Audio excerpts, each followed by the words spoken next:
Code Talkers. Written by Susan Lennox.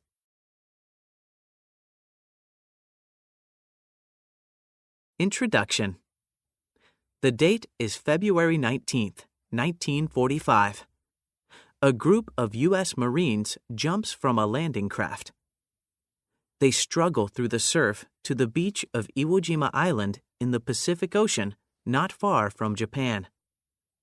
The Marines are greeted by a hail of gunfire from Japanese forces. Unsure of what to do or where to go, the group's leader radios his commander. All will be lost if the enemy learns of the group's plans. But the Marines have a secret weapon. They have a team of Navajo radio men trained to transmit messages in a code no one else can understand. Philip Johnston's bright idea. In 1942, World War II was raging across the globe. Many nations, including the United States, had been swept into battle. Communication was vital to keeping troops safe and ready to do battle. However, the U.S. military had a serious problem. The enemy was getting hold of coded messages sent between units and decoding them. The Japanese were especially good at breaking U.S. codes. In some cases, this led to many American casualties. Newspaper stories about the American military's radio code struggles caught the attention of Philip Johnston. Johnston had lived on the Navajo Indian Reservation as a child and learned the Navajo language. He knew that few people outside of the tribe understood Navajo. He also knew that Navajo was a hidden language, meaning it was only spoken and had no written symbols. These features made it perfect for top-secret messages.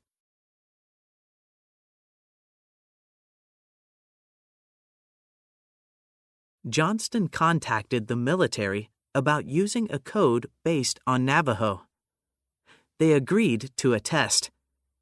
If Johnston could show that using Navajo was a fast and secure way to transmit messages, the U.S. military would try it. The Navajo Nation, a part of the United States. The Navajo Nation is the largest Indian reservation in the United States. It's about the size of West Virginia. Its territory surrounds the smaller Hopi Indian Reservation. Mysterious messages. Sending hidden messages dates back to ancient times. Early methods used steganography, a way of hiding or disguising a message. Only the sender and the recipient knew how the message was hidden. Sometimes messages were hidden with invisible ink, which seems to disappear once it is applied. Later, heat or chemicals would make the ink visible and the message clear. Other steganographic methods were more unusual.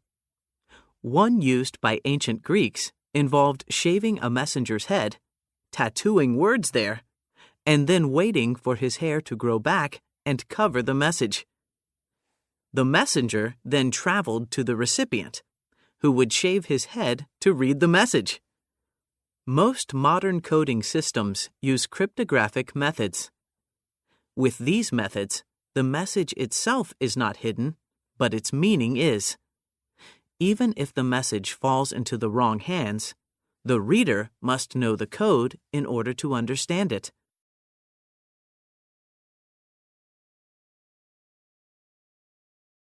At the start of World War II, American military cryptographers constantly changed coding techniques. They even tried using coded American slang, but over and over their efforts failed. Many Japanese students had studied in the United States and knew American English. The Japanese code breakers cracked messages almost as quickly as the Americans transmitted them. ciphertext. How does cryptography work? Here are two different ways to encode the message, "Send help now." Swapping. A method called the Caesar cipher involves swapping out each letter in the message for another. Used by the ancient Roman Emperor Julius Caesar, it involves swapping letters by simply shifting the alphabet. Here, each letter will shift 3 letters to the left. Send help now becomes PBKA EBIMKLT. Scrambling.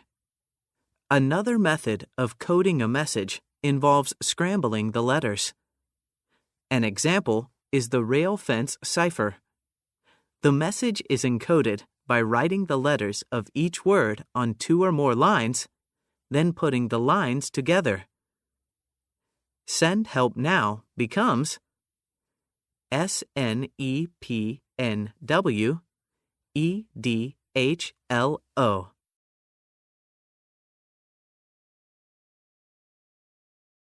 Why Navajo? The idea of using a Native American language was not new. During World War I, the United States had used several Native American languages to successfully transmit messages. So why not use those same codes during World War II? The reason is that after World War I, both Germany and Japan caught on. They sent students to the United States to learn about the different Native American languages. The U.S. military knew this. However, any students, German or Japanese, would have had a hard time learning Navajo. It belonged to a different family of languages than many other Native American languages. At the time, little had been written about Navajo. The Marines had confidence that no one outside the country would understand the Navajo code.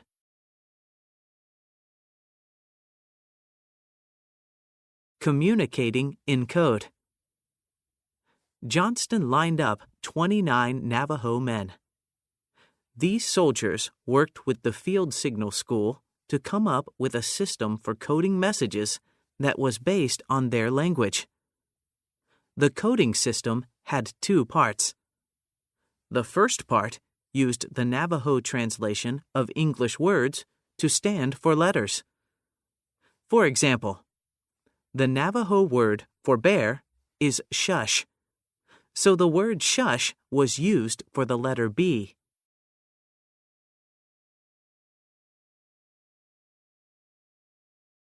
The second part of the system gave new military meanings to a list of 211 Navajo words. Those Navajo words were often based on the appearance or job of what each one described.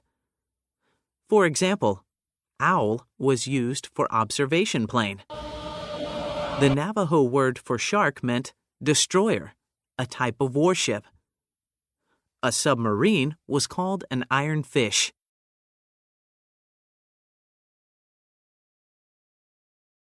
Navajo people were trained from an early age to listen to and learn the stories of their people.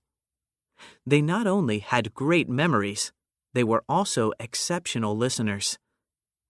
The Navajo soldiers had no problem learning the new code. After a brief training period, Johnston's plan was ready to be tested.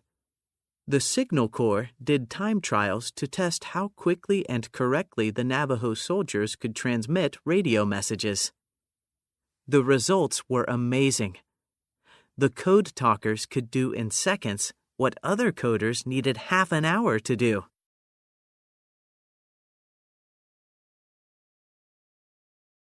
The military quickly adopted the code and began training more code talkers.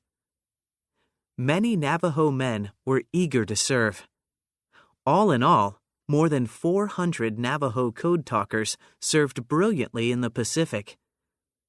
During one of the biggest battles of the war, the Battle of Iwo Jima, 6 code talkers sent and received more than 800 messages in the heat of combat without a single error. One of those code talkers, Keith Little, described his contribution to the battle. "My weapon was my language, and that language probably saved countless lives."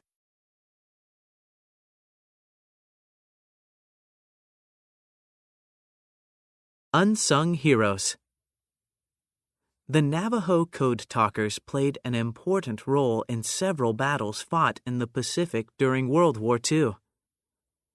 The Japanese could not make sense of the code. Even after Japan surrendered to the United States on September 2, 1945, the code remained a government secret. The code talkers could not talk about their experiences. They remained silent for years. Despite the code talkers' loyalty and patriotism, they returned to hard lives after the war. Jobs were tough to find for many former soldiers, and Native Americans often faced discrimination. Navajo and other tribes in Arizona and New Mexico could not vote until 1948. Those in Utah could not vote until 1950. A vote equals a voice. Until 1965, individual states were able to use various methods to keep Native Americans and other groups from voting. The Voting Rights Act outlawed all of that, making it possible for them to actually exercise their right to vote.